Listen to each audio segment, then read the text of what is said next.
gravação da nossa aula. A disciplina de usinagem, então, ela vai seguir os mesmos critérios das demais disciplinas. Nós teremos duas avaliações, uma avaliação agora no início de outubro, valendo 1.000 pontos, e uma outra avaliação mais para frente, mais para o final do semestre, valendo os outros 4.000 pontos. Critério de aprovação são os 2.500 pontos mínimos nas provas e 6.000 pontos no total das suas notas, tá bom? Teremos aí 2 trabalhinhos também que a gente vai estar passando para vocês mais para frente. Eu vou abrir aqui rapidamente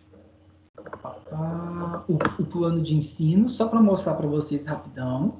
Eu não vou enrolar muito, tá? Eu não enrolo muito com a apresentação, a gente já começa logo a dar aula, que vocês estão aqui para isso. Acredito que vocês estão com saudade de estudar, então estão aí todo mundo animado para a gente já começar o semestre daquele jeito, e é assim que a gente vai começar hoje, tá? Inicialmente, nós vamos falar sobre fundamentos relacionados a processos de usinagem. Então, quando eu falo a palavra fundamentos, é aquela parte de introdução, né? A gente vai introduzir os conceitos de usinagem para todos vocês. Muitos aqui já trabalham ou trabalharam em parte de usinagem, e agora eu quero que vocês se pronunciem sobre isso. Então, muitos aqui já têm muita experiência prática nessa área, e isso é excelente, tá?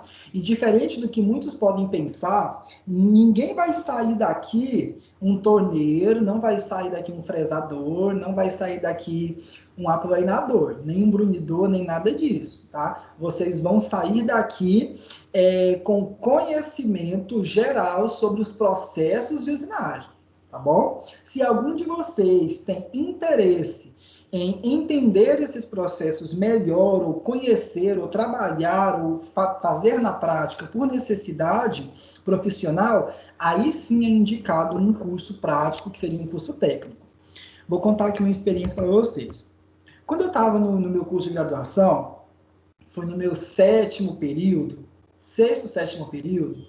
calma aí, eu vou começar do início. Vamos lá. Vou lá para o início, no meu 5º semestre. No meu 5º semestre, na época que eu fiz faculdade, eu tive a disciplina de Ciências dos Materiais, que foi, acho que, a disciplina que vocês também já pegaram, já há um bom tempo. Essa disciplina, para mim, foi muito difícil. Foi um conjunto de fatores que fez essa disciplina ser difícil para mim. O professor era muito exigente, o conteúdo para mim era uma coisa muito nova, uma coisa que eu nunca tinha ouvido falar antes. Então era tudo muito novo, tá? Na minha primeira prova dessa disciplina, eu tirei uma nota muito baixa. Foi a menor nota que eu tirei na faculdade inteira. Beleza. Eu fiquei assim, quase que em depressão, porque minhas notas eram muito boas durante todo o curso. E aí, eu decidi, não, eu tenho que aprender isso aqui. Eu tenho que aprender materiais. Não é possível que eu não vou aprender esse negócio. E eu era muito bom em outras disciplinas. E aí peguei o livro de Ciências dos Materiais, estudei e li bastante. Eu lembro que eu fiz umas 2 viagens e eu com esse livro debaixo do braço. Enfim, consegui tirar a nota máxima na outra prova, nem precisei fazer exame nem nada. Consegui passar. Ótimo, aliviado. E depois, essa disciplina se tornou a minha disciplina favorita. Então, eu sempre trabalhei com materiais. Aí eu trabalho com materiais hoje, a nível profissional, trabalho com materiais, estudo materiais, publico artigos sobre materiais, faço experimentos e fiz um mestrado nessa área de materiais. Então, assim, foi uma coisa muito difícil para mim na época, mas essa dificuldade me fez me interessar mais pelo conteúdo, aprender, tal, gostar, e hoje é a minha área favorita na engenharia. O meu foco é um dia trabalhar só com materiais. Obviamente que eu estudo outras áreas correlatas, porque hoje em dia a gente tem que ser multiprofissional. Não existe profissional mais hoje que trabalha numa coisinha só, pronto. A gente tem que saber de tudo um pouco. E depois, o meu outro desafio foi na parte de fabricação. a minha disciplina de usinagem não se chamava manufatura mecânica usinagem, ela se chamava processos de fabricação, mas a ementa é exatamente a mesma. E também foi outro desafio. Aí, para mim, era pior do que materiais, porque aí é que eu não sabia de nada mesmo. E aí e foi o mesmo professor que me deu ciências materiais e me deu usinagem. Usinagem, né? Processo de fabricação. E aí foi outra nota baixa. E aí foi uma nota baixa idêntica a outra nota baixa que eu tinha tirado. E eu, sim, fiquei quase que em prantos, né? E aí fui de novo estudar mais para tentar recuperar, para não precisar fazer exame. Porque eu concluí minha faculdade inteira sem precisar fazer exame. E aí também consegui concluir minhas pós e meu mestrado sem nunca precisar fazer nenhum tipo de prova. Mas assim, se eu chegasse perto de necessidade de fazer alguma coisa, eu desesperava para não precisar fazer. Enfim, e aí também tive que estudar bastante essa área. E aí comecei a gostar também da área de fabricação. E aí o que eu fui fazer? Bati lá na porta do Senai e fui fazer um cursinho técnico. Então, assim, eu fiz esse curso porque eu queria, porque era uma vontade que eu tinha de praticar aqueles conhecimentos, tá bom? Eu uso isso pouco, uso muito pouco o meu conhecimento prático, tá bom? Então, meu conhecimento prático eu uso pouco porque eu não preciso ficar mexendo com isso. Mas eu trabalho em oficina mecânica. Obviamente, conhecimentos na parte de usinagem são necessários todos os dias. Tá? Então, se eu precisar tornear, eu sei. Se eu precisar fresar, eu sei. Se eu precisar soldar, eu sei. Porque eu fiz e depois eu fiz um curso de soldagem específico. Então, tanto é que foram esses certificados desses cursinhos que eu usei depois, no final do curso, como cursos de horas complementares, tá? Então, por incrível que pareça, muita gente não sabe, mas eu também mexo com processo, trabalho com essa parte de usinagem, tá? Eu não cheguei a mexer com gerência de usinagem, nunca fui gerente de equipe de usinagem, mas eu faço um processo e inicio e consigo modelar um processo de usinagem de início ao fim tranquilamente, sem nenhuma dificuldade, tá? Treinamentos, ensinar a torneira, ensinar fresador, como que usa, como que opera a máquina, enfim. Esse tipo de processo eu achei importante para mim, profissionalmente. Se algum de vocês achar necessário isso nas devidas áreas que vocês trabalham, perfeito também, tá bom? Todo mundo aqui sabe aquilo que vai que vai ser mais difícil para vocês, as necessidades profissionais de vocês, então são decisões que vocês podem tomar daqui para frente. Agora, rapidamente, antes de eu iniciar mesmo a nossa disciplina, eu quero saber, vocês podem ligar o microfone, podem falar um por vez, se algum de vocês já trabalhou ou trabalha em alguma área correlacionada com fabricação.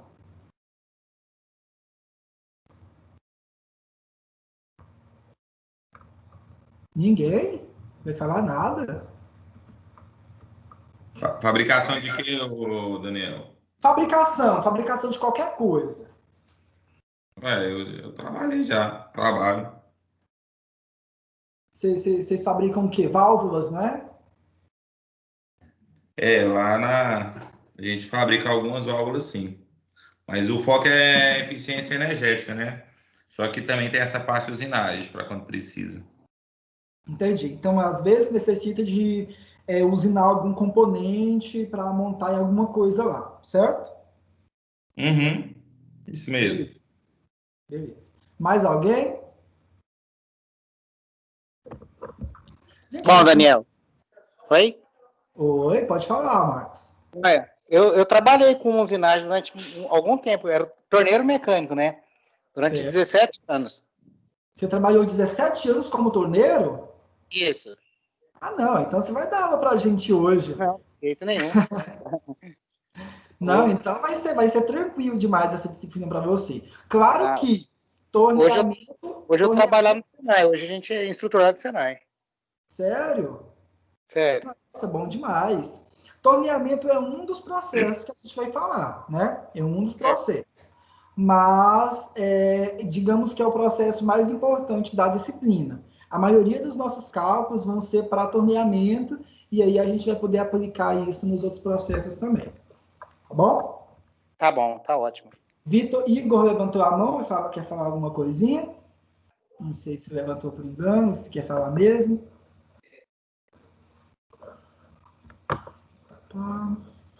Beleza, acho que foi por engano que levantou a mão. Bom, antes de eu iniciar... deixa eu só terminar aqui de apresentar para vocês o negócio. Depois que a gente falar sobre esses fundamentos dos processos, a gente vai iniciar o estudo dos processos de usinagem. Aí a gente vai estudar sobre processos convencionais de usinagem. Depois a gente vai estudar os processos não convencionais de usinagem. E por último, nós vamos dar uma boa pincelada nessa parte de centros de usinagem e CNC. Vou mostrar para vocês um programa de simulação de CNC, que são os sistemas numéricos computadorizados, tá? Vou mostrar como funciona, princípios básicos de programação. Obviamente, como eu já citei, não é um curso de torneamento, mas vocês terão uma boa base para utilizar isso nas necessidades profissionais que possam surgir futuramente, tá bom? Eu quero fazer uma última pergunta agora. Vocês estão assistindo a aula pelo computador ou pelo celular? É isso que eu preciso que a maioria responda. Só responde pelo computador. Pelo computador. Computador. Computador. A maioria está pelo computador? Se for, é bom. Não Sim, tem... eu pelo menos... Não, eu tô no celular. Daniel, eu tô no celular. Eu tô pelo celular, professor, também. Certo, 2 alunos estão pelo celular. Não tem problema, tá bom? O que é que eu vou pedir para vocês? Quem está pelo computador já fica um pouco mais fácil. Quem está pelo celular também não tem problema. Não vai dar em nada, tá? De todo jeito, mais para o final da aula, eu vou fazer uma dinâmica com vocês, tá? Antes, deixa eu só fazer. Minhas aulas não vão ser coisas muito longas. Eu não vou estender demais o nosso tempo. Eu sei que é chato a aula virtual, tá? Eu entendo que não é uma coisa assim que você faz com o maior prazer do mundo. A gente está fazendo isso porque é uma questão de necessidade.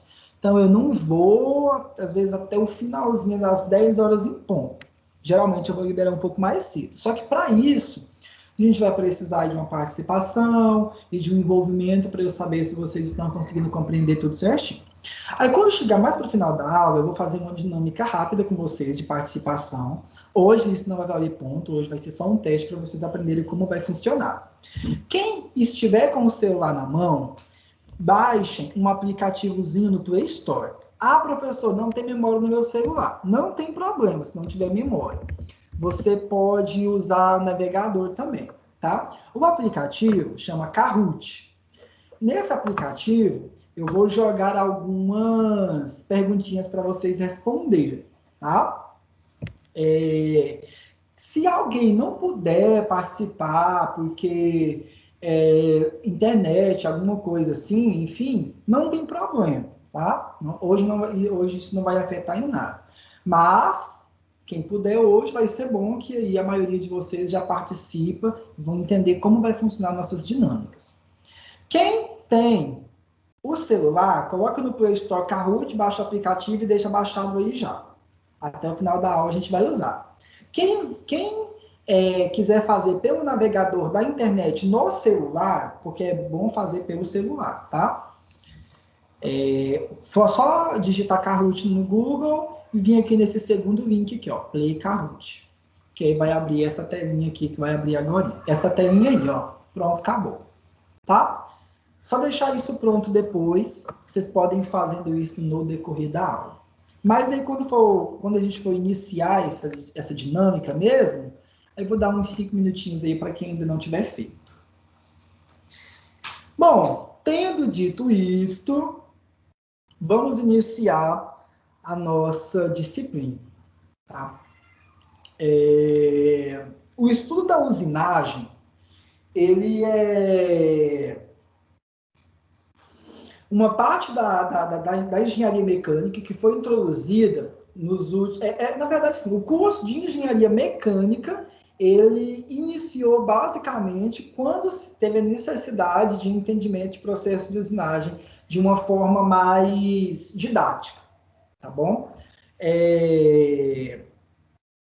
Os processos de usinagem são caracterizados, então, por processos de fabricação, processos de modificação estrutural, tá? Quando eu falo a palavra manufatura, do título, né, da nossa disciplina, a palavra manufatura, ela se refere à produção de algum bem. Essa produção de algum bem, ela vem de alguma matéria-prima, e essa matéria-prima vai ser modificada estruturalmente para alcançar um formato final, tá? Basicamente é um processo de fabricação. Daí, a nível didático, esse processo de manufatura, ele se divide em dois grandes grupos, que são os processos que originam cavaco e os processos que não originam cavaco. Cavaco é, então, para a engenharia, resíduos de um processo de manufatura. Existem processos de manufatura que não geram resíduos. E a esses processos é dado o nome de conformação mecânica. Bom? Então, toda vez que vocês ouvirem a palavra, o termo manufatura mecânica, ele vai englobar todos os processos de produção. Quando você ouvir falar de usinagem, eu estou me referindo aos processos de fabricação que envolvem a geração de cavaco, geração de resíduo. E quando eu falar conformação mecânica, eu estou falando dos processos de usinagem, processos de usinagem não, né? Os processos de fabricação que não geram cavaco. E aí vocês vão ter, ou já tiveram, uma disciplina só disso. Manufatura mecânica, usinagem, que é atual, manufatura mecânica, conformação mecânica, é outra disciplina. E aí também incluíram a soldagem como um processo de manufatura. E aí tem manufatura mecânica, soldagem. Então a grade de vocês está dividida nessas três disciplinas, tá? De manufatura, usinagem, soldagem, conformação mecânica. Então, na aula de hoje nós vamos tratar sobre fundamentos de processo de soldagem. Desse videozinho que está o link, eu vou mostrar ele mais para o final da aula de vocês, que aí eu necessito falar de umas coisas inicialmente. A definição do processo de usinagem é dada por normas internacionais, tá? Então, a nossa associação de normas técnicas pegou essa norma, deu uma modificada, mas ela ficou com os mesmos princípios. Então, segundo a DIN 8580, a usinagem aplica-se a todos os processos de fabricação onde ocorre a remoção de material sob a forma de cavaco. Então, cavaco são resíduos do processo de fabricação. Então, se eu tiver que retirar material de alguma matéria-prima para chegar num formato final, esse processo é de usinagem. E aí, qual o processo de usinagem que ocorreu para chegar nesse resultado? Enfim, aí são vários e esses processos vocês vão começar a conhecer no decorrer da disciplina. Tá bom?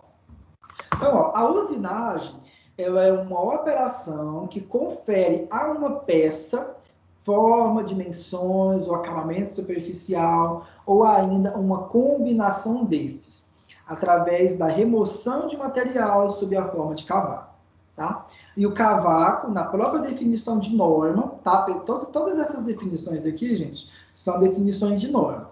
O cavaco é uma porção de material da peça que é retirada pela ferramenta, caracterizando-se assim por apresentar forma irregular. Então, cavacos possuem forma irregular. essa porção de material não é uma porção uniforme, uma porção que existe, que possui um formato padronizado, tá bom? Se eu estiver cortando, por exemplo, imagine que eu tenho uma barra homogênea, uma barra cilíndrica homogênea comprida, e eu estou cortando essa peça em vários pedaços. Corte não é processo de usinagem, porque eu não estou retirando cavaco, tá bom? É só um processo de separação. Corte é um processo de conformação, tá? Porque não estou retirando cavaco, é um processo de conformação mecânica. Quando eu retiro o cavaco, quando eu começo a retirar pequenas porções de materiais para poder chegar no elemento final, aí sim eu tenho o processo de usinagem. Então, ó, nessa imagem aí, eu tenho material bruto, que é nesse primeiro item, uma barrinha circular de algum material, e aí eu vou começar a retirar cavaco, começar a retirar material sobressalente dessa peça até ela alcançar uma geometria, um formato final que eu desejo para o meu processo. Muitas vezes, alcançar esse formato final vai exigir vários processos acontecendo. E esses processos que vão acontecer durante a fabricação precisam ser muito bem projetados no início de tudo, muito bem organizados e elaborados para poder alcançar esse produto final de uma forma bastante precisa. Gente, trabalhando com processo de fabricação, eu tive experiências já muito ruins, quando eu falo de acabamento e dimensionamento. Às vezes, alcançar uma peça, por exemplo, nessa imagem aí, está mostrando o processo de uma engrenagem cônica. Alcançar essa geometria, né, numa engrenagem como essa, é um processo bastante complexo, porque vai envolver uma série de etapas de processo, e a precisão dimensional tem que ser bastante alta, na maioria das vezes. Então, um processo que deu errado no meio uma etapa que deu errado no meio do processo de fabricação pode comprometer todo o seu trabalho, tá? Então, envolve uma série de fatores. Eu vou falar sobre esses fatores daqui a pouquinho com vocês. O princípio de usinagem, bora lá, pela norma, né? Qual que é o princípio do processo de usinagem? A remoção de material ocorre através da interferência entre uma ferramenta e uma peça, sendo a ferramenta constituída de um material, vou corrigir isso aí depois, tá errado, ficou errado para material. A ferramenta tem que ser constituída de um material de dureza e resistência muito superior ao do material da peça. Então, o princípio de resistência dos materiais, e também muitos de vocês fizeram a disciplina de materiais comigo, nós estudamos sobre os princípios de dureza de material. O processo de usinagem, ele envolve basicamente a aplicação de algum tipo de tensão superficial para que retire material dessa região superficial. Para isso, eu vou ter uma aplicação de tensão cisalhante entre uma ferramenta e uma peça a ser fabricada. Uma dessas duas peças vai perder material. Eu desejo perder material da peça que eu estou fabricando. Então, a minha peça, que vai ser usada como ferramenta, precisa ter uma dureza e uma resistência bem mais elevadas do que a ser fabricada. Tá bom? E o estudo da usinagem é baseado na mecânica. Então, vão ser princípios de cinemática, conhecimento sobre atrito e deformação, e vai envolver parte da termodinâmica. A gente vai falar um pouco depois sobre geração e propagação de calor entre a ferramenta e a peça, que tipo de processo que eu utilizo para diminuir essa temperatura no meio do processo. E nas propriedades dos materiais, né, que é o que a gente já tem começado. Então, nós vamos falar muito sobre propriedades de materiais. Então, ele já vai envolver outras disciplinas que vocês já pegaram no curso. Eu acho que todo mundo que já pegou a parte de materiais, né? Todo mundo que já pegou a disciplina de materiais de construção mecânica? Alguém não pegou? Já pegamos. Então, beleza. Vamos abrir aqui nosso primeiro videozinho só para a gente começar. Eu não vou mostrar o vídeo todo porque não precisa, tá? Vou começar a apresentar algumas coisinhas para vocês. Nessa imagem está mostrando uma pastilha de usinagem do tipo estrela, tá bom? Muitos fabricantes já vão chamar suas pastilhas, por causa da sua forma definida, de vidia, tá? É muito comum esse tipo de nomenclatura ser utilizada em termos práticos. E é a nomenclatura que eu utilizo, tá bom? No processo de fabricação, gente, quando a gente fala sobre custos, semana que vem, a gente vai falar sobre custos. E vocês vão ver que o custo no processo de fabricação é muito elevado por causa dessa compra de pastilhas, de usinagem, tá? E eu vou até contar minhas experiências para vocês quanto a isso. Gente, eu compro muita pastilha de usinagem e eu gasto muito dinheiro com pastilha de usinagem, tá? Tanto é que quando a gente trabalha mais em parte administrativa e a gente tem muito esse contato com gastos, você começa a perceber o que pesa, né, nesses processos. A pastilha de usinagem, ou a vidia, né, como muitos de vocês podem chamar, ela vem presa, ela vem fixada na ferramenta de usinagem, tá? Então, ela é parafusada nessas ferramentas. E aí, o processo de usinagem vai acontecer quando eu aproximo essa pastilha de usinagem da minha peça. Essa aproximação, ela pode envolver um movimento de rotação entre uma e outra. Isso também é uma pastilha bastante utilizada. O rapaz que já trabalhou com torno, eu não lembro o nome dele. Essa pastilha aqui, você já usou desse tipo de pastilha? Isso aqui a gente chama de gripe redonda, né? Não sei se você já chegou a trabalhar com elas para fazer esse tipo de processo, algum tipo de processo.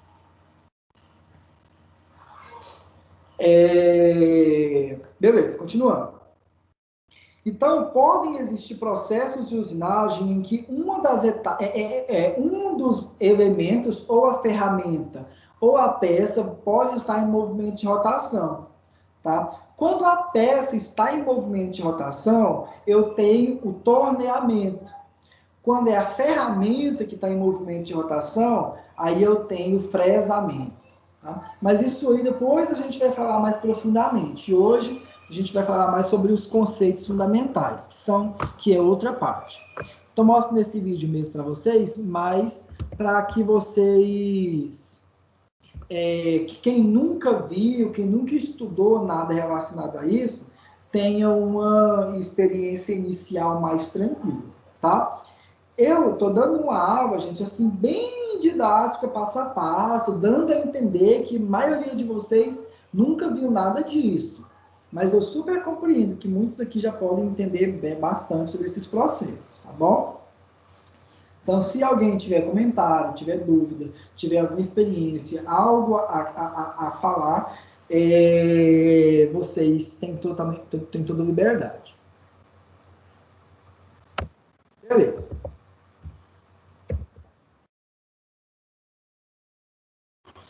Então, vamos lá. Vamos saber onde é que está a nossa disciplina nos processos de fabricação. Essa imagem que estou mostrando para vocês, gente, ela é importantíssima.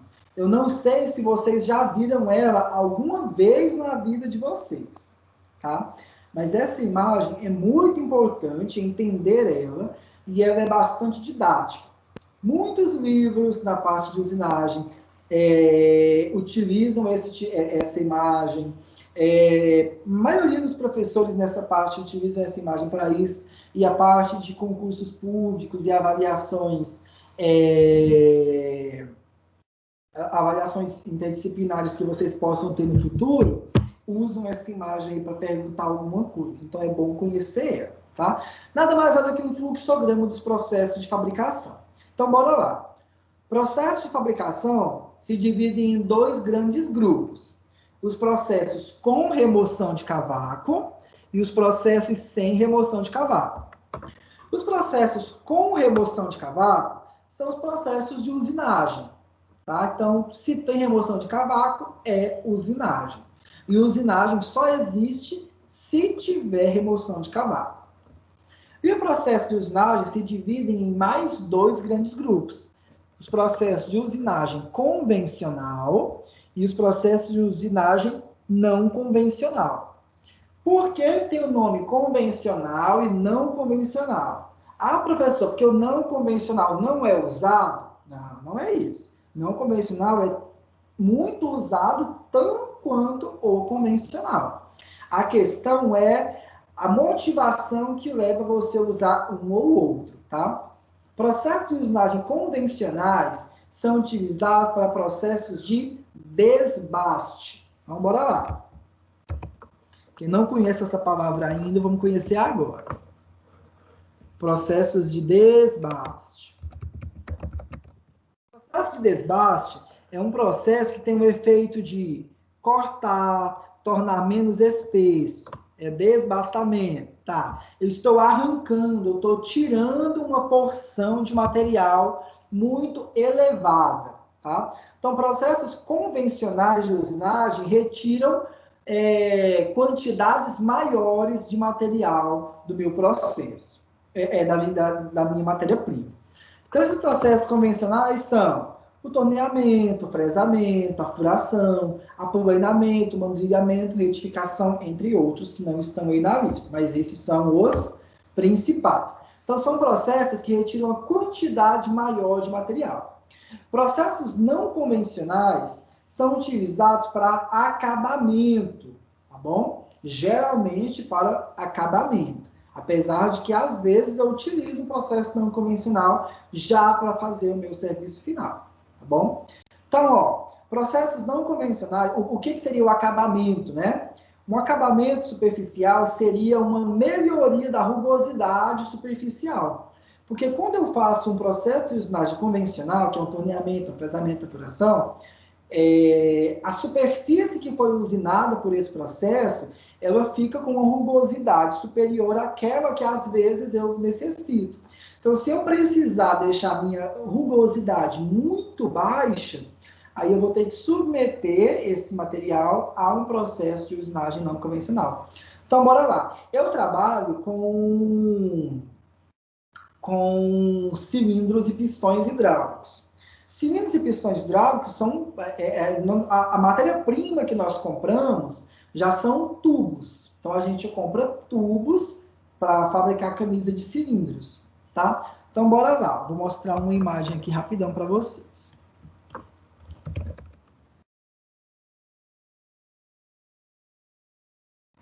Então, ó, isso aqui é uma camisa de cilindro hidráulico. Então, é comprado já tubo. Compra um tubo pronto. E aí já vai ter dimensões pré-estabelecidas, tá? Esses tubos de cilindro são usados aqui, ó. Bom, são usados para produzir cilindro de pistão. E aí a gente compra um tubo pronto, já, logicamente as dimensões vão ser necessárias, às vezes, passar por um processo de fresamento ainda aí, para dar uma melhoria no dimensionamento. O interior dessas camisas, gente, tem que ter um acabamento superficial excepcional, tá? Então, podem ser feitos alguns processos de acabamento superficial no interior desses tubos para poder deixar ele o mais liso possível, tá bom? O processo que a gente utiliza, um dos processos, é o de brunimento. Então, é um processo de usinagem no qual eu dou um acabamento superficial no interior dessas camisas. A gente vai falar sobre isso mais profundamente depois, quando a gente for estudar os processos de usinagem mesmo, tá bom? Eu só estou falando aqui mesmo para vocês poderem entender onde que isso se encaixa. Então, processos não convencionais são mais utilizados para a parte de acabamento. Então, aqui eu tenho exemplos, né? Alguns exemplos. Jato de água, jato abrasivo, processo eletroquímico, processo de eletroerosão, feixes de elétrons, a laser e a plasma. Tá bom? Apesar de serem processos de corte, laser e plasma, mas eles entram aqui também na parte de usinagem não convencional. Tá? Vocês vão entender por que depois. E quando eu falo dos processos sem remoção de cavaco, aí aqui eu tenho os processos de conformação, que são aqueles processos que a gente, que vocês devem estudar ou já estudaram na disciplina de conformação, que aí tem laminação, extrusão, trefilação, forjamento e estampagem. Se não estudaram, vão estudar. E tem algumas que entram aqui, ó. Lembra que eu falei da soldagem? A soldagem está aqui. Ah, beleza. E aí tem alguns outros que também já estão inclusos, como o processo de fundição, que vocês terão uma disciplina só de fundição ou já tiveram, né? Vocês devem ter essa disciplina aí ou já tiveram por agora. E parte de metalurgia do pó. Metalurgia do pó não entra em curso de graduação ainda, tá? Nenhum curso de graduação na parte de matriz curricular ainda está entrando metalurgia do pó, apesar de que é uma área em grande crescimento e tem um enorme potencial de ser utilizado futuramente aí para a maioria dos processos de fabricação. Quem ainda nunca ouviu falar de metalurgia do pó, eu super indico você dar uma pesquisada, uma lida, dar uma olhada em livros sobre isso ou vídeos, tá bom? Nada mais é do que um processo de fabricação em que eu vou sinterizar um material em forma de pó, tá? E eu vou colocar esse material no molde. É como se fosse uma fundição, só que ao invés de colocar um fluido derretido, eu vou colocar pó.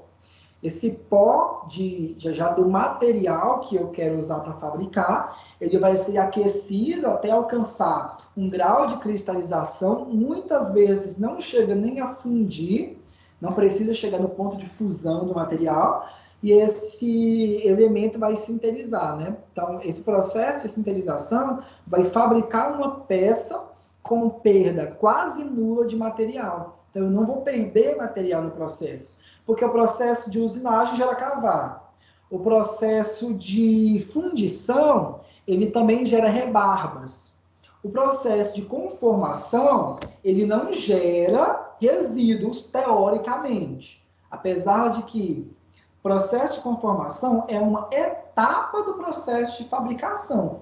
Geralmente, para chegar numa peça final, eu tive que passar por um processo de conformação primeiro, para depois passar por um processo de usinagem, tá? Bora lá, ó. Por exemplo, tá vendo essa barrinha aqui?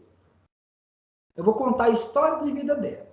Ó, vou contar a história de vida dela. Quem já fez essas disciplinas de fundição, conformação, vai ficar mais fácil. Quem não fez ainda, vai entender agora. Eu vou contar a história de vida da barrinha, não. Melhor, vou contar a história de vida da engrenagem. Vou contar a historinha dela. O que aconteceu para essa engrenagem existir? Tinha uma mina de...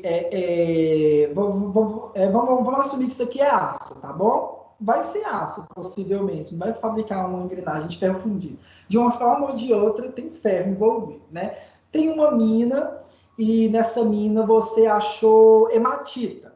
Hematita. Vou contar a história de vida completa, gente. Eu nem pensei em fazer isso. Acho que depois eu vou montar um slide sobre... com isso. Com a historinha de vida todinha. Com hematita. Foi lá, tal, os geólogos, engenheiros de Minas, descobriram, determinou, ó, tem hematita, vamos retirar essa hematita. Aí retira caminhões de hematita lá dessa mina. Aí eu peguei essa hematita, juntei, levei para uma siderúrgica. O que vai acontecer lá na siderúrgica? Eles vão pegar esse minério, vai colocar ele dentro de um forno, bem grandão, vai misturar um carvão, esse carvão chamado de coque. Oh, meu Deus, apareceu o coque de mulher. Oh. Eu aqui achando que o Google vai seguir minha lógica de raciocínio. Carvão, coque. Esse carvão vai se misturar, vai aquecer, vai fundir esse material. Aí vai ocorrer um processo de separação do ferro da hematita. Na disciplina de fundição, vocês viram ou verão isso mais detalhadamente, tá bom? Aqui eu vou contar uma história assim mais rápida para vocês. E aí retirou o ferro. Esse ferro que vai surgir, eu vou chamar de ferro gusa. Tá bom? É o ferro gerado por esse processo. É um ferro extremamente sujo, impuro, porque tem muita impureza nele aí, tem muita coisa que eu não desejo no processo de fabricação que eu não preciso. Enxofre, vanádio, cromo, molibdênio, não quero nada disso para fabricar aço. Aço, eu quero ferro e quero carbono.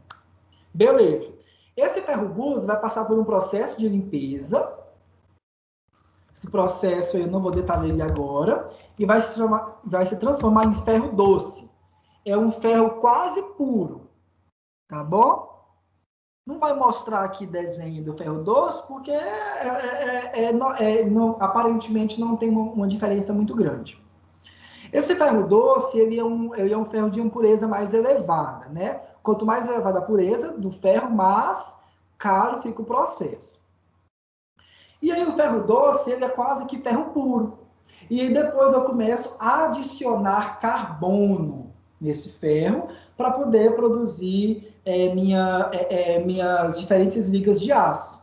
Aí eu vou adicionando carbono, faço um aço 1020, um aço 1045, tal. Beleza. Depois que esse aço, né, já é aço, já é uma liga metálica fundida, está totalmente derretida lá, numa grande caldeira, ele tem que ir para um molde para poder esfriar. Quando ele vai esfriar nesse molde, ele já tem algum formato. Às vezes ele tem um formato de barra, às vezes ele tem um formato de chapa, enfim, vários formatos podem ser possíveis para esfriar, e quando ele esfria, ele já fica no formato. Beleza. E aí, depois que ele está esfriando, quando ele começa a esfriar, ele sai do seu estado líquido, passa por estado sólido, mas ele ainda não chegou à temperatura ambiente. Lá por volta dos seus 800 a 900 graus, ele vai estar numa temperatura ainda em que a estrutura cristalina ainda está se uniformizando. Aí ele vai passar por um processo de quê? O processo que ele vai passar? De conformação. Isso aqui, gente, é um exemplo, tá? Processo de conformação não necessariamente precisa ser a quente, como é esse processo, numa temperatura alta. Também posso fazer conformação a frio. Mas o exemplo aqui que eu estou dando é o processo a quente. E aí, às vezes, eu preciso trefilar. Se eu precisar trefilar, o que é trefilar? Vamos ver aqui se eu tenho trefilação de barras. Não sei, eu acho que não vou ter uma imagem boa, uma imagem bonitinha sobre isso, não. Mas, basicamente, um processo de trefilação, eu vou pegar uma barra metálica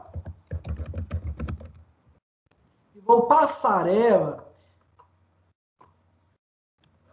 Pronto, tá aí. Processo de fabricação de um fio trefilado. Eu não tinha separado nenhum vídeo para isso especificadamente, tá?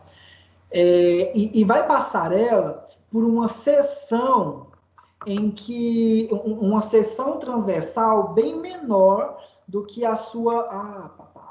Aqui é laminação. Apesar de que. Rapaz, não tem nenhum vídeo bom assim. Vamos ver se esse vídeo ajuda. Pronto. Então, ele vai diminuir a sua seção transversal. Então, ele vai simplesmente modificar a espessura ou o diâmetro, né, dessa barra. Então, esse tipo de processo é um processo que foi utilizado numa barra hipotética aqui que a gente está trabalhando.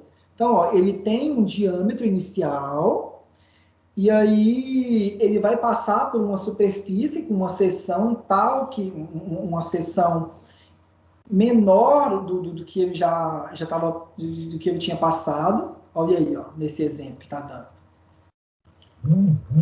Então ele vai forçar uma passagem para reduzir a sua seção transversal. Isso, gente, pode ser feito tanto de dentro para fora, como de fora para dentro. Existem vários processos para isso.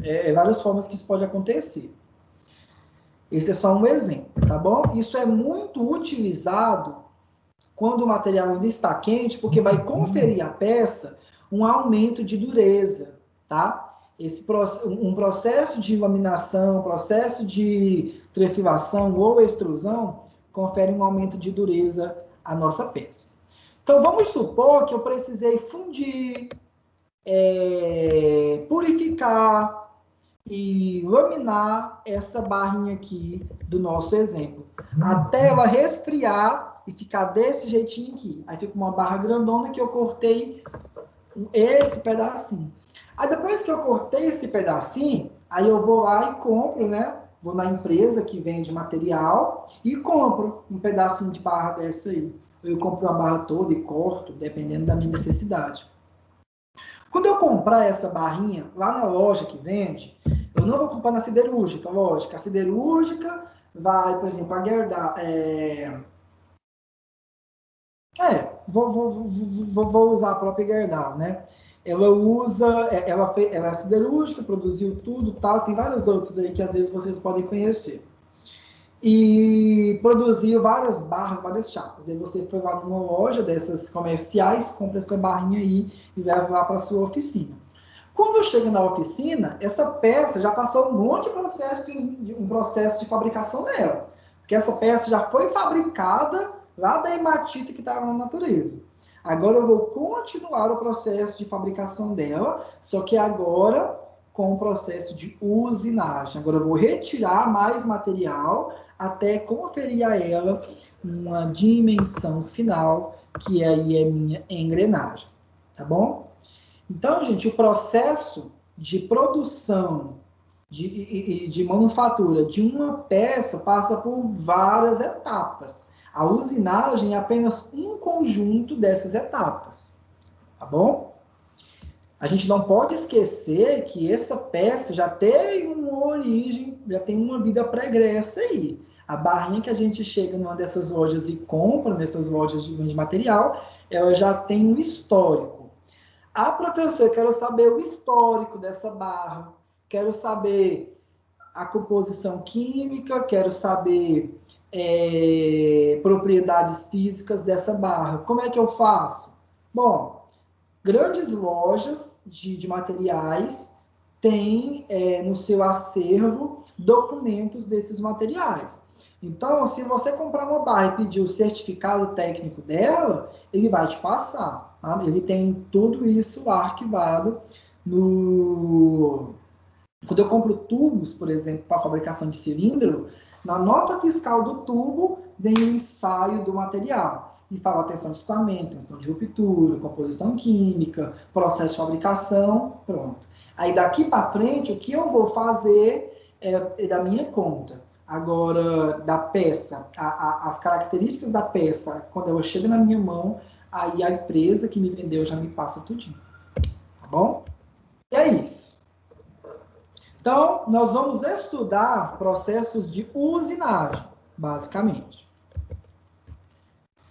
Aí, falando sobre os processos de usinagem, aí eu tenho aqui mais dois grupos, que eu falei para vocês, né? Eu tenho o grupo de ferramentas de usinagem convencional e usinagem não convencional.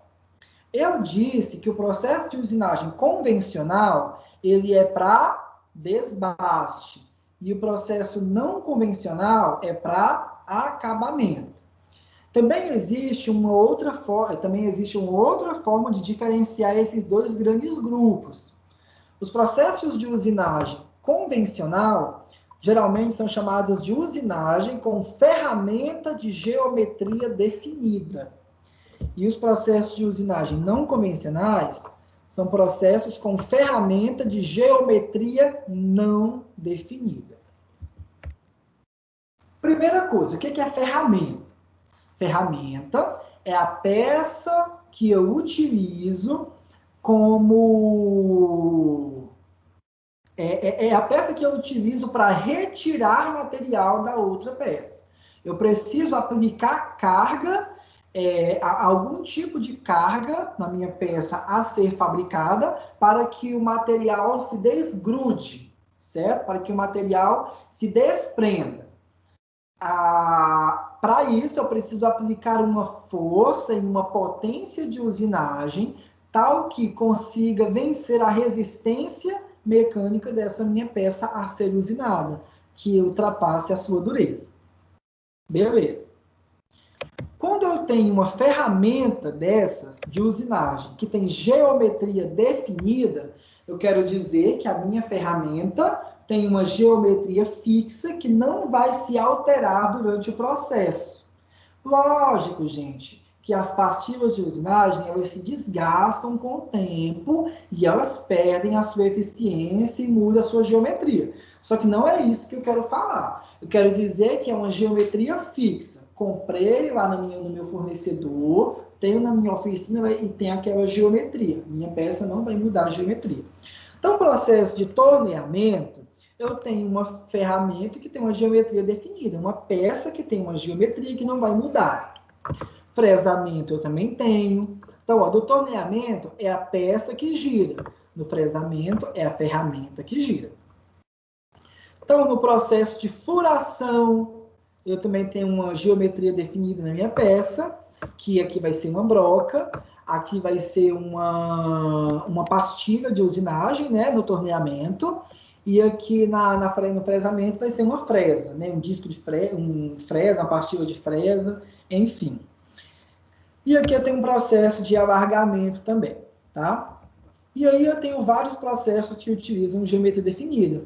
Processo de enroscamento, processo de brochamento, serramento, aplanamento, entre outros. Agora, quando eu falo de usinagem com geometria não definida, aí, gente, imaginem agora processos de usinagem cujo princípio de funcionamento não depende de um material especificadamente, com geometria definida. Todo processo que envolve abrasamento é um processo de geometria não definida, como, por exemplo, a lapidação, o lixamento, polimento, jateamento, porque ou é um processo que envolve partículas, né, partículas suspensas, como o jateamento de areia, ou até líquido, como o jateamento de água, ou um processo de eletroerosão, ou um processo de corte a laser, a plasma, que não envolve uma ferramenta bem definida, tá bom? Então, esses processos, a gente vai estudar eles, na verdade, é uma das últimas coisas que a gente estuda.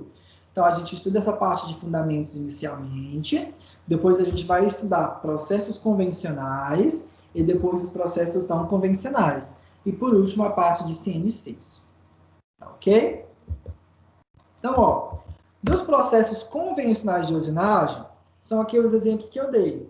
Eu não vou ficar focando muito nessa tabela, porque a gente vai ter uma matéria só para isso, tá? Mas, ó, processo de torneamento, a máquina que promove esse processo é um torno e a ferramenta de corte são as pastilhas. Processo de fresamento, a máquina que produz isso, a ferramenta é uma fresadora e as ferramentas são fresas ou discos de fresas. Enfim, depois a gente vai ter essa parte da disciplina, tá bom? Estou só vendo aqui se está todo mundo bem, está todo mundo caladinho, eu vou entender que vocês estão compreendendo bem as coisas, tá? Vocês estão aí caladinho, E os processos não convencionais, eles já utilizam outros princípios de funcionamento, que não envolve uma aplicação de potência, de uma força aplicada sobre uma peça. Ela envolve perda de material, né, que é cavar por remoção de tipo térmica, que é o aquecer uma região específica, fundir uma região específica e retirar o material dessa região. próprio processo de eletroerosão, ele funciona com esse princípio, tá? Eu vou aquecer uma região a partir de uma organização eletrolítica que vai ter no meu processo. Um item vai ser como cátodo, outro item como ânodo, e vai haver um aquecimento local com uma geometria definida de aquecimento, e vai fundir uma parte assim bem localizada geometricamente, e essa fundição vai no processo de fundição o material vai ser retirado e vai ficar com o formato e acabamento estritamente necessário. Tá? Por mais assim fantasioso que isso pareça, é um processo bastante comum, tá? Já existe já há um bom tempo e é muito utilizado. Então, remoção química, remoção eletroquímica, remoção por ultrassom e remoção por jato de água, tá? Então, a disciplina de usinagem, ela estuda muita coisa. Eu disse no início que não é uma disciplina muito difícil, mas vai precisar bastante da atenção de vocês, porque é uma disciplina muito interessante. Obviamente, é importante para a carreira de qualquer engenheiro, e conhecer os diferentes processos vai ajudar você a tomar muitas decisões futuramente. A modificação de um processo por outro pode ser vantajosa por N fatores, tá? E a natureza energética utilizada para remover material no processo de usinagem, gente, eu tenho que tirar esse antivírus. Tem que ver o que está acontecendo. Toda hora aparece isso. É muito importante entender a natureza energética do processo de usinagem, e isso vai ser muito, muito importante na carreira de vocês. Então, ó, quando eu falo de um processo de usinagem, tem vários fatores que interferem. A ferramenta, a ferramenta que estou usando, que eu estou utilizando para o processo de usinagem, os parâmetros desse corte, né, que é o que a gente vai começar a falar daqui a pouco, os componentes que envolvem, que são os materiais, o processo de usinagem que está sendo utilizado, se é convencional ou não convencional, características do meio ambiente, tá, gente? Nós estamos numa cidade grande, estamos na metrópole, nós temos uma política nacional de resíduos sólidos, nós temos que saber o que fazer com esse cavaco que sai. Depois a gente vai falar um pouco sobre isso também, tá? Falar sobre produtividade, que envolve no processo de usinagem, e parte de máquina ferramenta.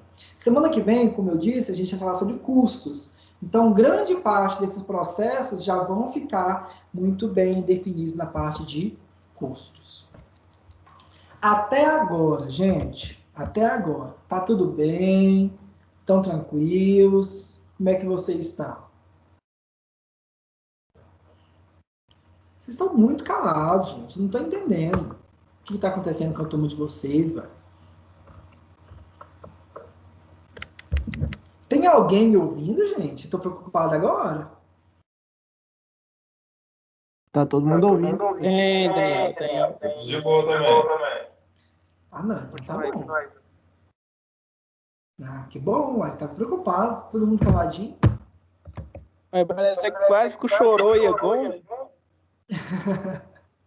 Tudo tranquilo, professor. Então, beleza. Vamos continuar aqui. A gente já está quase finalizando.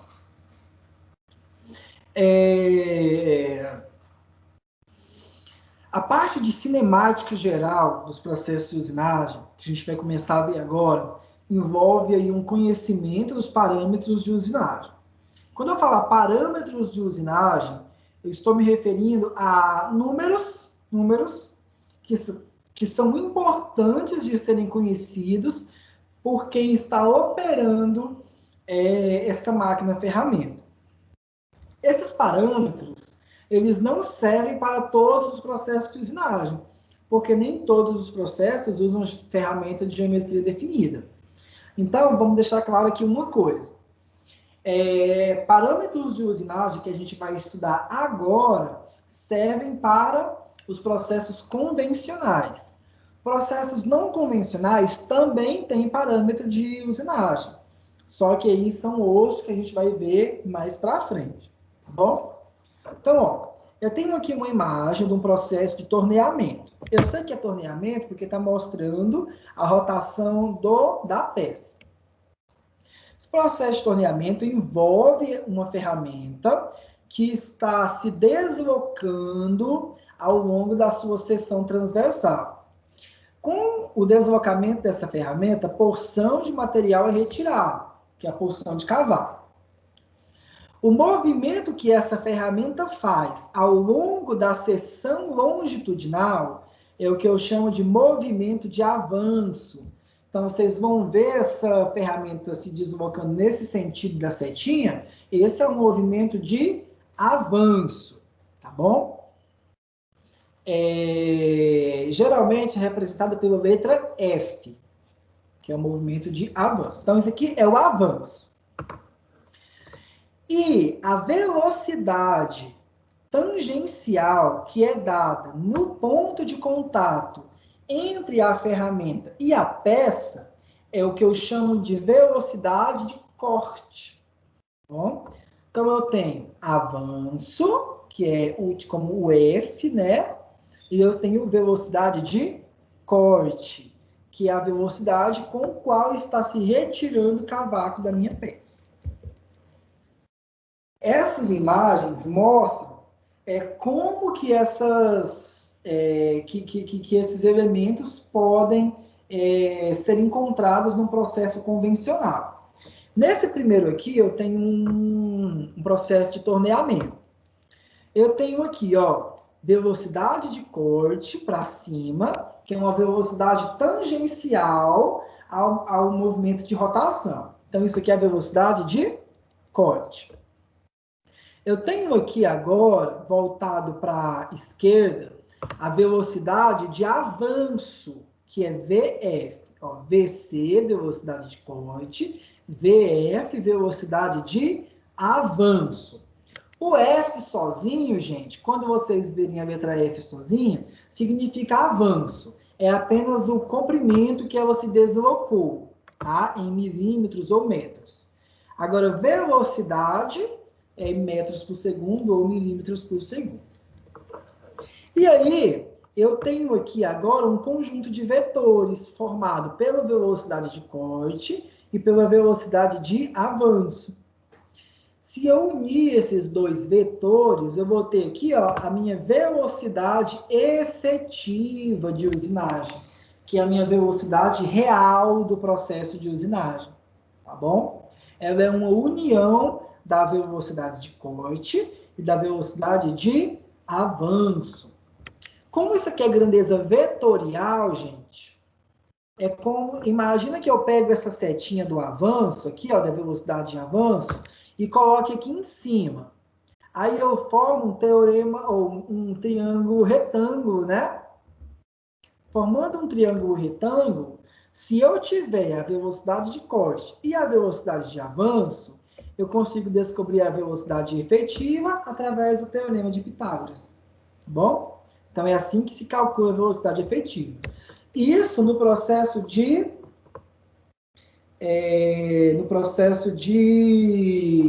torneamento.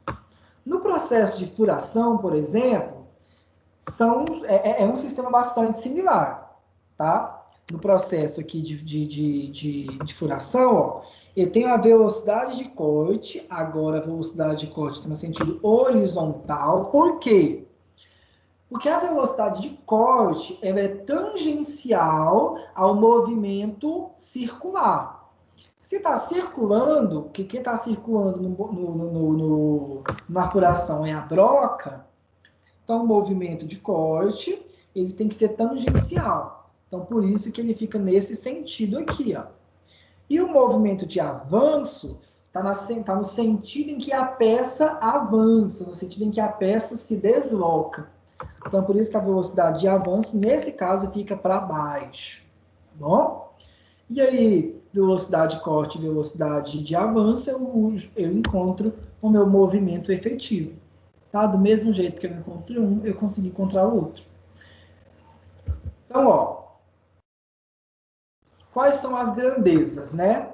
Nem tudo isso aqui vai ser usado agora. O que é que eu acho importante a gente falar agora? Grandezas do processo de usinagem. Aqui eu tenho uma peça, né? Aqui eu tenho uma peça. E aqui eu tenho, ó, esse AP aqui, ó, A com pezinho pequeno, significa profundidade de corte. Então, ou seja, se eu pegar o diâmetro final e o diâmetro inicial, essa distância entre os dois seria a minha profundidade de corte, tá? A minha distância entre esses dois pontos, né, inicial e final. Tanto é que depois eu vou mostrar a equação para encontrar a profundidade de corte, mas a equação é bem simples. E F é esse avanço, tá bom? O avanço, gente, nada mais é do que quantos milímetros ele avançou por cada volta que a peça deu.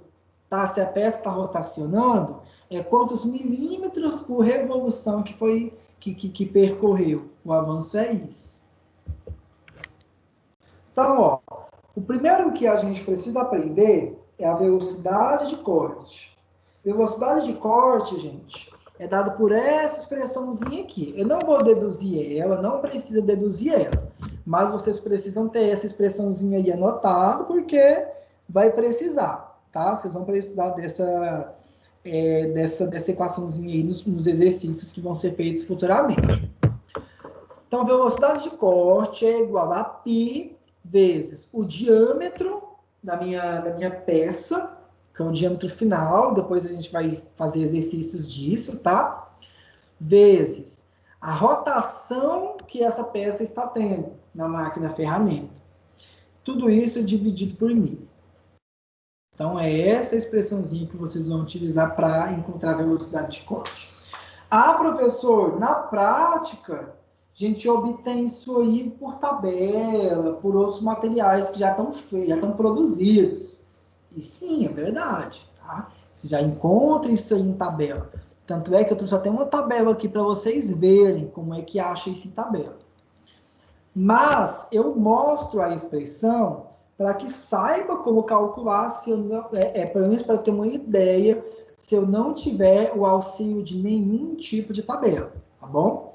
Apesar de que na prática geralmente são utilizadas tabelas, os torneiros têm as suas tabelas que geralmente já são acostumados a usar, tá? Essas tabelas, essa tabela aqui, por exemplo, a tabela de usinagem, ela pertence à ferramenta. Então, essa é a tabela de parâmetros de usinagem para essa ferramenta mostrando aqui em cima. É uma ferramenta do tipo losangular. É uma ferramenta do tipo TNMG. Rapaz, o nosso colega aí que trabalha com pastilha, trabalhou com torneamento durante muito tempo, deve ter mexido um pouquinho aí com essas pastilhas TNMG, tá bom? Que existem em alguns tamanhos diferentes, tem algumas características construtivas que podem modificar, que é o seu ângulo de inclinação, enfim. O seu ângulo de ponta, né, na verdade. Então, esse tipo de pastilha de usinagem tem a sua tabela definida com os parâmetros prontos, que é a velocidade de corte, o avanço e a profundidade de corte. Esses parâmetros dependem do material, da dureza do material, que é a resistência mecânica, né, ou a resistência ao escoamento. E com isso eu consigo definir quais desses parâmetros quais vão ser os parâmetros que eu vou utilizar no meu processo de usinagem, tá bom? A gente vai fazer exercício sobre isso depois, isso vai ficar mais tranquilo, mas com o decorrer da disciplina, a gente vai praticar essas coisas, tá bom? Beleza. Cálculo para encontrar a velocidade de avanço. Velocidade de avanço, que é esse VFzinho aqui, a equação geralmente utilizada é essa que eu estou mostrando aqui, essa última parte, tá? Que é o avanço vezes 1000 vezes velocidade de corte, tudo isso sobre π vezes d. Ah, professor, por que tá dado, porque tem esse 1000 aí do nada? Tanto nessa equação da velocidade de avanço, como na equação da velocidade de corte. Por quê? Os diâmetros vai ser dado em milímetros, tá bom? O diâmetro vai ser dado em milímetros. Aí, para que o resultado fique em metros, esse 1000 já está aí como fator multiplicativo. Tá bom? E aqui, profundidade de corte. A profundidade de corte nada mais é do que o diâmetro maior menos o diâmetro final dividido por 2. Então, ó, vou mostrar aqui para vocês. Se eu quiser saber essa profundidade de corte AP aqui, ó, eu pego o diâmetro maior, grandão, subtraio pelo diâmetro menor, pequenininho, e divido por 2. Aí eu acho a profundidade de corte. Bom? E agora a gente vai finalizar a nossa aula fazendo um exercício rápido, tá bom? E depois a gente vai fazer o nosso último testezinho, que é lá no aplicativo que vocês já devem ter baixado, tá bom? Eu acho que é melhor a gente já ir direto, porque eu vou fazer tudo isso nos 10 a 15 minutos no máximo. Aí a gente finaliza a nossa aula antes das 9, tá bom? Que aí a gente já vai direto. Pode ser? Vocês concordam? Só Hoje é só experimental, né? Oi? Hoje é só para experimentar. Vamos fazer. Eu não entendi sua pergunta. Hoje não tá valendo nada, não. Não, hoje não, mas seria legal se todo mundo participasse. Você não vai poder participar, não? Eu tô enrolado com os relatórios aqui. Rapaz, como assim? Os trabalhando tá em casa agora. Tá. Bora lá. Vamos finalizar. Lacra de mentir, seu arrombado. Cala a boca. Voltando, né? Esse Ô, Rodrigo, tem exercício... que participar da aula, Rodrigo. Você entra na faculdade para ficar com essa conversinha aí.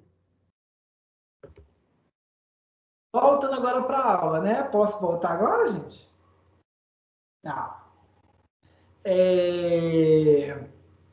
Esse exercício está na página 17 do livro de vocês. Então, depois que vocês baixarem o livro, não sei como é que está o acesso de vocês, quando vocês tiverem acesso, esse exercício vai estar lá no livro, tá? É dado um material que vai ser usinado, é um aço bem duro, né? O aço 1060, vai ser usinado por um processo de torneamento. Ele tem um diâmetro inicial de 40 milímetros, e ele quer um diâmetro final para o eixo de 30 milímetros. A rotação que vai ser usada na máquina, que vai ser no torno, é de 500 RPMs. E o avanço que vai ser utilizado vai ser de 1 milímetro por rotação.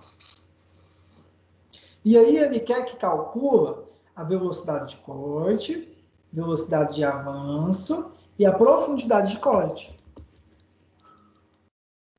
Então, ó, não vou enrolar muito porque isso aqui é bem simples, tá, gente? Isso aqui é aplicação de fórmula.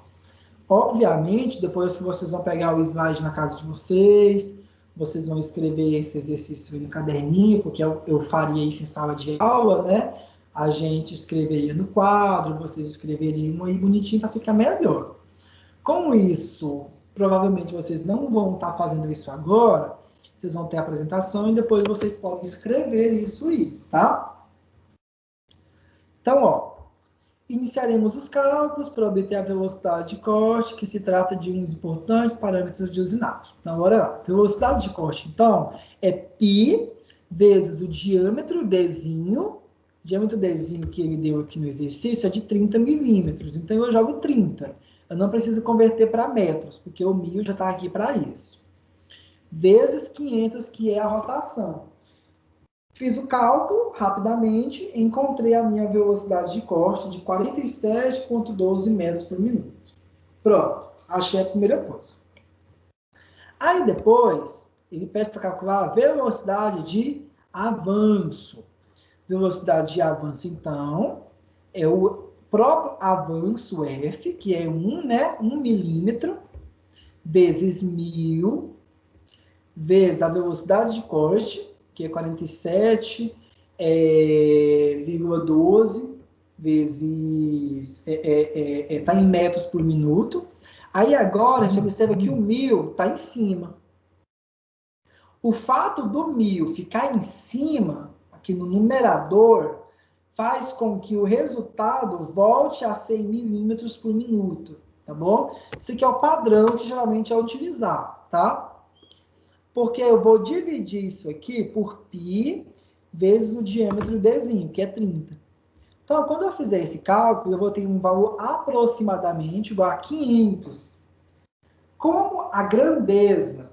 Então, isso aqui, gente, essas conversões são feitas para nível de grandeza, tá bom? Por exemplo, se eu não tivesse esse 1000 aqui embaixo, o meu resultado ia dar 4.712 milímetros por minuto. É uma ordem de grandeza muito difícil de ficar trabalhando. Então, por isso eu trabalho em metros por minuto e fica mais fácil. Se aqui eu não tivesse o 1000 em cima, o resultado ia dar 0,5 metros por minuto, que também é uma ordem de grandeza muito ruim de trabalhar. Então, na engenharia tem muito isso. Se a ordem de grandeza não for um número mais próximo, né, do número inteiro, fica difícil de se trabalhar, enfim. Então, esse tipo de organização é feita por causa disso, tá? Por causa de ordem de grandeza mesmo. Então, ó, uma vez que eu tenho a velocidade de corte e a velocidade de avanço, eu posso achar a velocidade efetiva de corte. Aqui, ó.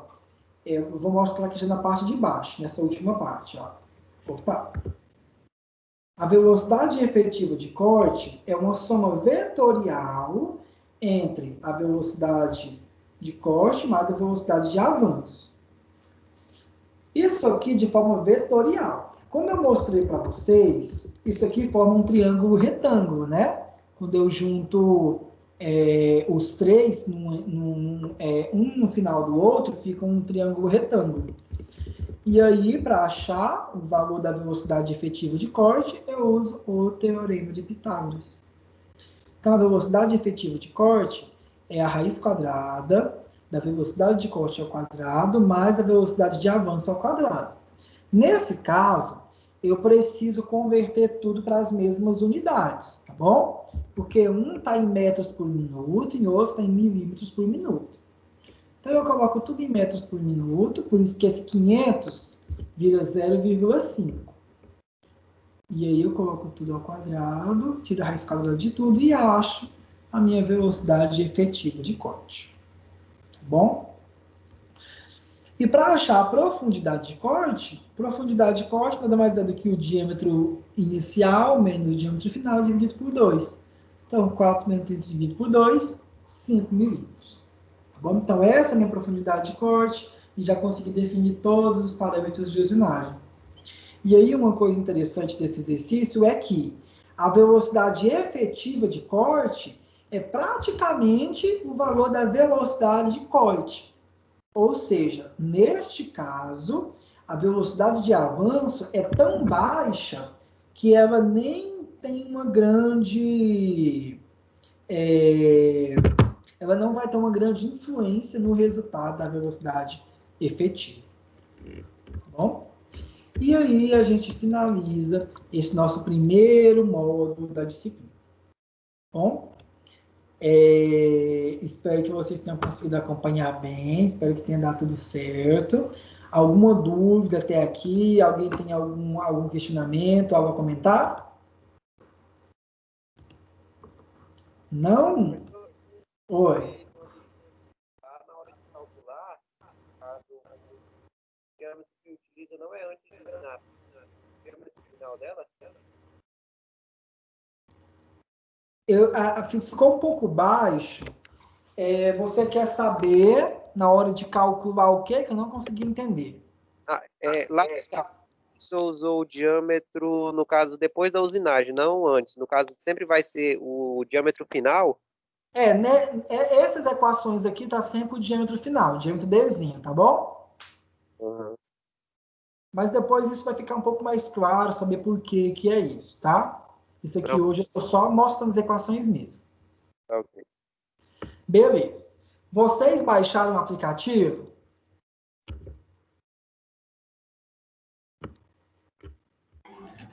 Aqui tá ok. Ok. Quem não conseguiu baixar... E um pouco atrasado, para baixar? Eu coloquei um aplicativo para baixar. O nome do aplicativo chama Kahoot. Vocês podem entrar no Play Store Dalmi, você que falou comigo, você está assistindo pelo computador ou pelo celular? Quem estiver assistindo pelo computador, baixa o aplicativo no Play Store e faz tranquilo que não vai ter problema não, tá bom? Que aí você olha para a tela do computador e você mexe no seu celular ao mesmo tempo. E aí vai dar tudo certo. Quem quiser falar pelo bate-papo, gente, tem um chat aqui, ó. Não sei se vocês conseguem ver, tem um chatzinho. Vocês podem digitar aqui no site e falar qualquer coisa comigo, tá bom? Só que eu preciso saber se vocês estão conseguindo, se vocês conseguiram baixar o aplicativo ou se não, tá? Quem não quiser baixar o aplicativo, não precisa. Pode clicar no link que eu mandei aqui agora, no chat, que vocês vão direto já para o site que a gente vai utilizar, tá? O professor, esse chat aí só tá liberado para membros da equipe, ó. Sério? Sabia não, aí. Eu vou arrumar isso então, para todo mundo ter acesso. Tá, hoje eu não vou saber arrumar isso, mas então depois eu vou dar uma mexida aqui para todo mundo poder mexer nesse chat, tá? De todo jeito, se você digitar Kahoot, você digita Kahoot, baixa o aplicativo. Se não baixar o aplicativo, pode fazer online mesmo. Você digita Kahoot no Google e vai abrir essa tela. E aí, ó, deixa eu ver, acho que eu vou até traduzir isso aqui.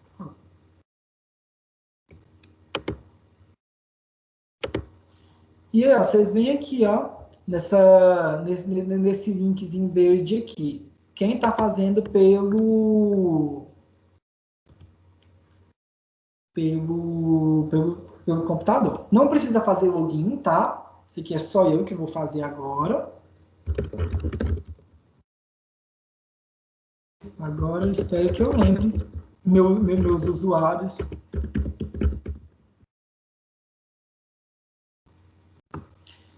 E aí, vocês que já baixaram o aplicativo, vão abrir o aplicativo agora, tá? E eu vou ver por aqui quem que tá aí, quem que tá conseguindo acompanhar. Vocês vão abrir o aplicativo, vou abrir aqui do meu celular, para vocês poderem entender o que vai acontecer. Fica mais difícil na primeira vez, tá? Depois que a gente fizer hoje, vai ficar fácil para vocês poderem usar toda vez. O aplicativo, embaixo aqui, ó, tem uma parte escrita Enter PIN. Tipo, para entrar com um PIN, tá bom? Não sei se vocês também no meu celular, tô tentando mostrar ele. Aí vocês clicam aí, ó, Enter PIN, tá bom? Gente, pode falar comigo, qualquer dúvida, tá? Não deixa de perguntar, não.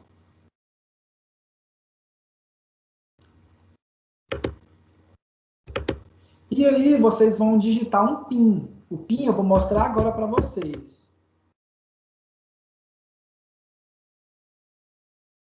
O PIN é esse aí, ó.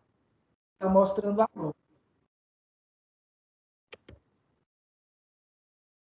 Deixa eu tirar esse som daqui. Pronto, já começou a entrar a gente, ó. O Jonathan já entrou. João Pedro. E aí, à medida que vocês forem entrando, vai aparecer os nomes aqui de vocês. Vocês vão digitar o PIN e o nome, tá bom? Ó, teve alguém aqui que colocou um número. Colocou o próprio número de novo. Mas não tem problema, não. Eu só não vou saber quem foi. Eu só não vou saber quem é a pessoa. Professor, eu não tinha acompanhando, aí na hora que eu baixo o aplicativo aqui, eu vou entrar onde mesmo? É estudante na função? Certo. Aí, ó. Não, você baixou o aplicativo já? Quem falou comigo agora? Já, aí, baixei. Você vem aqui em Enter PIN. No início, aqui na tela inicial do aplicativo, lá embaixo vai ter escrito, vai ter 4 quadradinhos, vai estar escrito Enter PIN, tá bom? Aí você clica nesse Enter PIN e digita o código que está escrito aqui. Aí você só põe seu nome depois.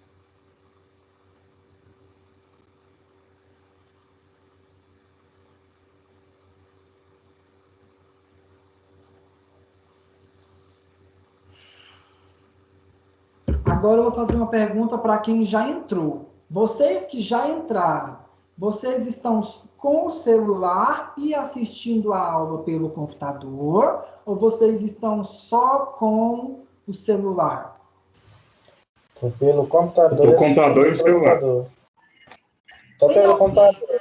Tô no computador e no celular, só porque meu microfone tá funcionando no celular aqui. Beleza, beleza. O Eu ideal, também tô no computador e o celular. ideal é que seja feito assim, tá? Com computador e celular. Quem não tem, gente, computador e não está fazendo pelo computador, não tem problema. Só que não vai ficar difícil. Por quê? Vou explicar para vocês o que vai acontecer. Quando eu der Start, quando eu clicar em Start, vão começar algumas perguntas. Essas perguntas são relacionadas à aula de hoje. E vai ter 4 alternativas. Aí vocês vão ficar olhando para a tela do computador e para o seu celular. Vai aparecer na tela do computador a pergunta e as alternativas. E no seu celular vai aparecer 4 cores. A cor vermelha, azul, amarelo e deixa eu ver qual é a outra cor. Vermelho, azul, amarelo. Deixa eu ver aqui qual é a outra cor, gente. Eu até esqueci agora. E verde. Vermelho, azul, amarelo e verde. E aí você vai marcar na cor certa da sua resposta. Esse aplicativo, ele tem um senso de inteligência muito alto. Claro que a sua internet vai ajudar. Sempre vai ganhar mais pontos o aluno que responder mais rápido. O aluno que responder rápido e certo é o aluno que ganha mais pontos. Se porventura outros alunos também acertarem, o aluno mais rápido é o aluno que vence a rodada. Nós vamos fazer 6 rodadas hoje, tá? Porque hoje é uma aula mais teste, é uma coisa mais para vocês aprenderem como vai usar. Isso aqui eu vou fazer de vez em quando, tá bom? Posso dar start ou tem alguém entrando ainda? Vou dar Start.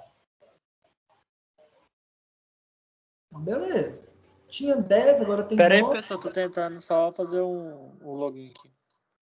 Espera aí um pouquinho, Daniel. Eu tô tentando aqui. Tá bom, vou esperar mais uns 13 minutinhos. Quando vocês terminarem, vocês me falam. Aí, enquanto quem não conseguiu conectar ainda está conectando, vocês vão ter 20 segundos para responder, tá? Então, dá tempo de ler a pergunta no computador e de marcar certo. Se você marcar errado, vai aparecer depois para você aí que você errou, no final de tudo. Pronto, tem 10 alunos. Tem mais alguém entrando?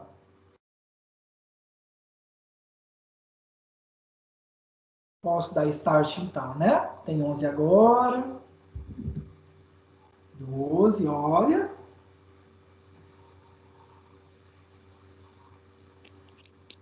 O problema de quem estiver só com o celular é que não vai conseguir ver as perguntas na tela do computador. Por isso que eu pedi para que, se fosse possível, estar com os dois. Mas, de todo jeito, eu vou ler, tá? Eu vou ler as perguntas para quem não tiver com a tela. Mas quem tiver com a tela vai responder mais rápido. Está oscilando aí o número de jogadores.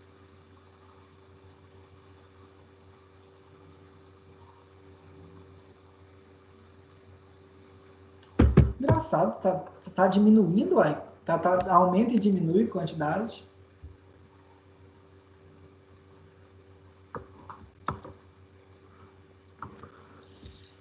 E aí, gente, posso dar start agora?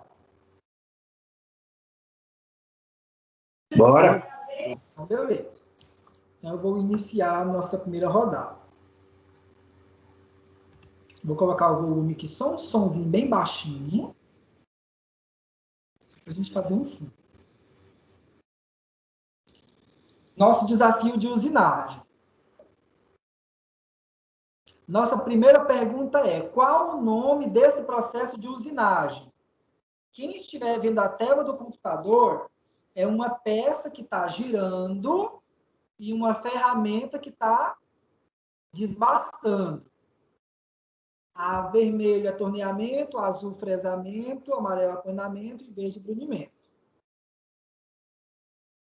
5 alunos acertaram, 5 alunos responderam apenas.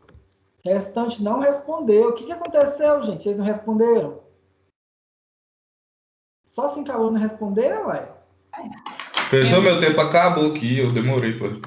Ah, se não, aí, então beleza. Então a gente já perdeu um pouquinho de ponto.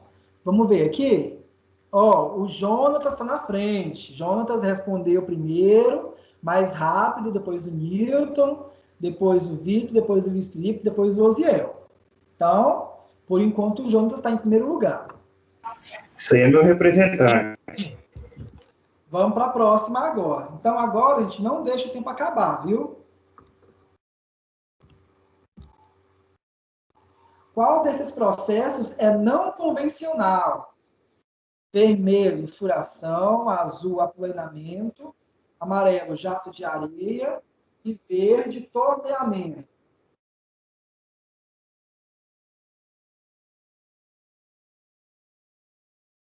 10 respostas já. Olha, 7 alunos acertaram a opção jato de areia e 3 alunos erraram, tá bom? Vamos ver aqui agora, então, quem... Professor, consegui acessar aqui agora, não dá até bar não, né? Só um instante. Vou só falar aqui a pontuação, aí a gente já vê a sua situação. Newton em primeiro lugar agora, ó, Newton conseguiu passar o Jonatas, terceiro Felipe, Osiel e João Pedro. Olha, quem não conseguiu entrar, agora não dá mais, tá? Depois que eu dou start, ele não consegue mais continuar. Mas assim, não tem problema, tá bom? Isso aqui agora é mais um quiz mesmo, só para a gente descontrair, mas você pode continuar assistindo a aula, a gente já está finalizando, só para participar e aprender, tá bom? As respostas. Mas entrar, infelizmente, não consegue mais, depois que eu começo. Mas a aula que vem eu faço de novo. Aí todo mundo já está sabendo como é que funciona. Vamos para a próxima. A letra F abaixo representa. A letra F no processo de usinagem. Vermelho, profundidade, azul, avanço, amarelo, velocidade de avanço e verde, velocidade de corte.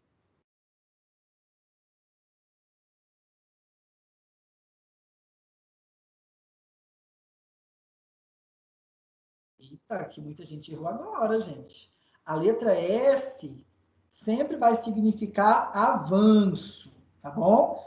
Alguns aqui marcaram, todo mundo marcou, teve opção para tudo aqui, né? Teve profundidade, velocidade de avanço, mas significa avanço.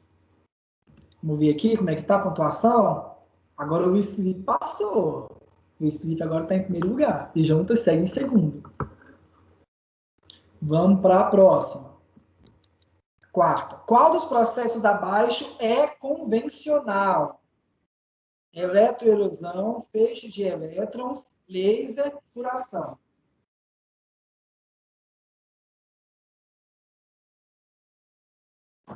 Olha só, agora quase todo mundo acertou. Só um que marcou errado. Mas o processo de furação é convencional. Os outros são não convencionais. O Luiz Felipe segue intacto.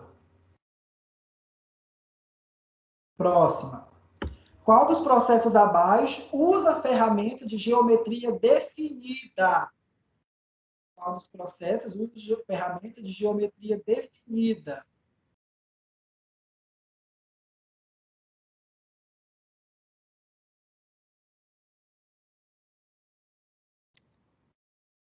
Furação. Beleza, a maioria acertou.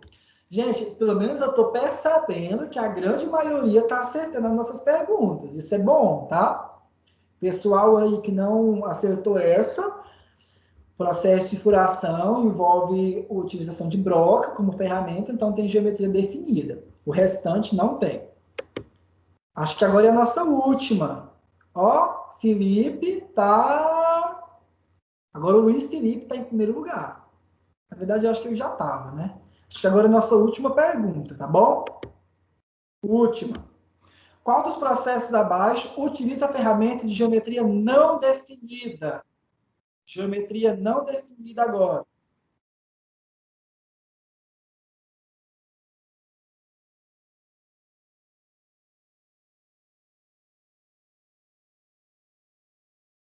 Jateamento. Perfeito. Então, o processo de torneamento, fresamento e furação utiliza uma ferramenta de geometria definida e o processo de jateamento é não definida. Vamos ver agora o pódio do nosso desafio de hoje. Terceiro lugar, o Newton. Segundo lugar, o Luiz Felipe. E em primeiro lugar, o Jonathan. Jonathan conseguiu ainda voltar para o primeiro lugar nos últimos minutos.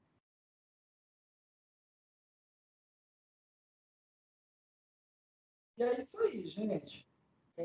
Espero que vocês tenham entendido como vai funcionar a nossa dinâmica de final de aula. Não é toda aula que eu vou ficar fazendo, tá?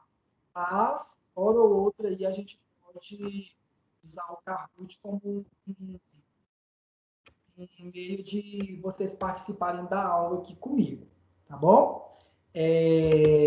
Deu tudo certo? Vocês conseguiram acompanhar? Tiveram alguma dificuldade? Qual foi a experiência de vocês aí?